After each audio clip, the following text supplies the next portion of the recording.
జనగామ నియోజకవర్గంలో కూడా మొత్తం కూడా రైతాంగం రైతు నాయకులు మొత్తం కూడా ఇలా దీక్ష చేస్తున్నారు. ఇవాళ గత 10 సంవత్సరాలు పంట బాగా పండించి పండిన పంటను కొనడానికి కూడా మొత్తం ఏర్పాటు చేసింది గత ప్రభుత్వం. ఇవాళ ఏం రోగం వచ్చిందో ఈ ప్రభుత్వానికి అని ఇవాళ కేసీఆర్ గారు పోగానే కట్క బంద్ చేసినట్టే ఫోన్లు బంద్ చేస్తున్నారు, కట్క బంద్ చేసినట్టే మొత్తం ఎలక్ట్రిసిటీ బంద్ చేస్తున్నారు, కట్క బంద్ చేసినట్టే నీళ్లు బంద్ చేస్తా ఉన్నారు. ఇలా ముఖ్యంగా మనం మన ప్రాంతంలో జనగామ ప్రాంతంలో గత ప్రభుత్వంలో ఎమ్మెల్యేగా ఉన్న ముత్తిరెడ్డి యాదగిరెడ్డి గారు కేసీఆర్ గారి సహాయ సహకారాలతో మొత్తం కూడా నీళ్లు తేవడంలో ఎంత కష్టపడ్డారో మనం అందరం కూడా చూసినాం. ఆ తెచ్చిన నీళ్లు ఆ రిజర్వాయర్లు నింపడం కూడా ఇవాళ ఆ కాలువల ద్వారా పాలించడానికి కూడా ఇక్కడున్న ప్రభుత్వానికి ఇవాళ ఉన్న కాంగ్రెస్ ప్రభుత్వానికి చేత కావట్లే, అర్థం కావట్లే, అవగాహన లేదు. అసలు రైతులకు నీళ్లు ఇవ్వాలనే సోయి లేదు. ఏమున్నది అట్లా సమర్థ సాగర్ దగ్గర మనం నీళ్లు ఎత్తుకున్నట్లయితే అది పోయి ధర్మసారలో పోస్తారు, ధర్మసారలో పోసిన దాన్ని గండిరామంలో పోస్తాం, గండిరామారం నుంచి కింద బొమ్మకూరు గాని కనబోయినగూడెం గాని లద్నూరు గాని తపాస్పల్లి గాని రిజర్వాయర్లలో నింపుకుంటే ఆ రిజర్వాయర్ల ద్వారా మొత్తం కూడా చెరువులు నింపినాం. గత యాసంగిలో 157 చెర్లు నింపుకున్నాం. ఇవాళ 5 చెర్లు కూడా నింపలేని పరిస్థితి ఉన్నది. ఇవాళ మరిగడి గాని పెద్దతండ గాని గానుగుపాడు గాని అదేవిధంగా ఒట్లకొండ గాని అప్పుడు కొద్దిగా అర్థం చేసుకుంటున్నారు.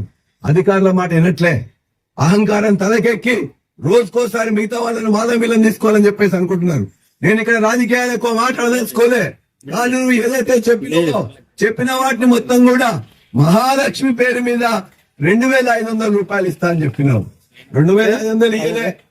అదే విధంగా మా అవ్వ తాతలకు పింఛన్ 46 లక్షల మంది ఉన్నారు, వాళ్ళందరూ కూడా ఏం చెప్పినావు, 4000 రూపాయలు ఇస్తామని చెప్పేసి అన్నావు.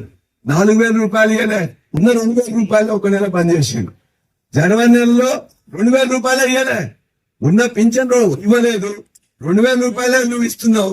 4000 రూపాయలు ఇస్తా అని చెప్పిన దాన్ని ఇవ్వలేదు. 2500 మహాలక్ష్మి ఇస్తున్నావు, ఇవ్వలేదు. ఇలా కరెంటు కూడా నువ్వు ఇవ్వలేకపోతున్నావు.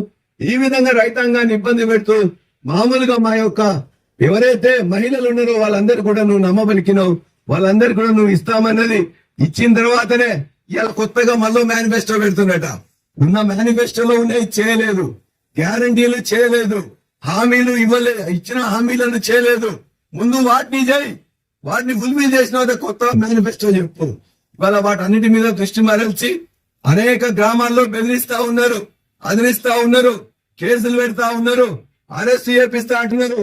నీ యొక్క ఉడత ఊపులకు నీ యొక్క ఇటువంటి పోకిరి వేషాలకు ఎవరు భయపడేది లేదు. తెలంగాణ తెచ్చిన బిడ్డలు ఇలా తెలంగాణ ప్రాంతంలో ఉన్నారు. ఈ జనగామ ప్రాంతం ఆనాడు కాదు ఈనాడు కాదు, ఆనాడు తెలంగాణ సాయుధ పోరాటానికి అడ్డాగా ఉన్నది. ఆ తర్వాత నక్సలైట్ ఉద్యమానికి అడ్డాగా ఉన్నది. ఆ తర్వాత తెలంగాణ మలినాశ పోరాటానికి అడ్డాగా ఉన్నది. ఇవాళ రైతుల పోరాటానికి కూడా ఇదే జనగామ అడ్డాగా ఉంటది. ఖచ్చితంగా మేమేదైతే సాధించాలనుకుంటున్నామో ఆ జనగామ నుంచి మొదలు పెడతాం. ఇలా మొత్తం రాష్ట్రానికే దిక్సూచిగా మా యొక్క నాయకులు కార్యకర్తలు ఉంటారు. ఏదైనా కూడా నిన్న కేసీఆర్ గారి దగ్గర కూడా మొత్తం కూడా మా జనగామ బిడ్డలు ఇక్కడికి వస్తే కూడా అద్భుతంగా స్వాగతం తెలియజేసి మొత్తం కూడా వారందరినీ కూడా పొలం మాటలు చెప్పిండ్రు.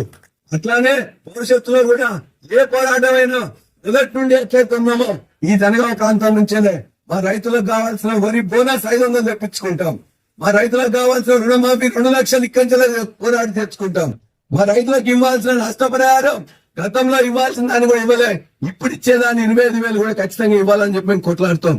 ఇప్పటికైనా బుద్ధి తెచ్చుకొని మా పంటలకు అట్లీస్ట్ 2-3 ఇవాళ తల్లకి ఇచ్చినట్లయితే వాటి అయిపోతుంది. కాబట్టి ఇవాళ సాగునీళ్లు వెంటనే విడుదల చేయాలని చెప్పేసి, కరెంటు మంచిగా ఇవ్వాలని చెప్పేసి, కరెంటు మోటార్లు కావాలని, కరెంటు నాణ్యమైన కరెంటు ఇవ్వాలని చెప్పి డిమాండ్ చేస్తూ